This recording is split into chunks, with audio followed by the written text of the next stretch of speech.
Mystic cross নিয়ে আমি এর আগেও ভিডিও করেছি।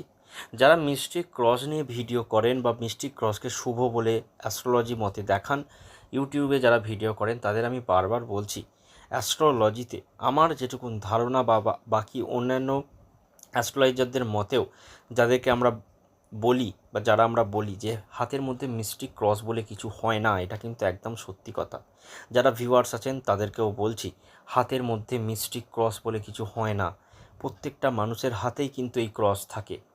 এই ক্রস এই কারণেই তৈরি হয়, যখন আপনার লাক লাইন ওঠে তখন হৃদয় রেখা থেকে যখন কোনো রেখা এসে কাটে বা রাহুর ক্ষেত্র থেকে যখন কোনো রেখা এসে কাটে, তখন একটা ক্রস তৈরি হয়।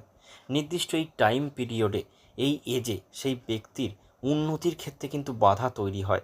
তাই মিস্টিক ক্রস বলে কিন্তু কিছু হয় না, এটা এক প্রকার বাধা। যারা ভিউয়ার্স আছেন তাদেরকেও আমি বারবার বলছি, এই মিস্টিক ক্রসের কিন্তু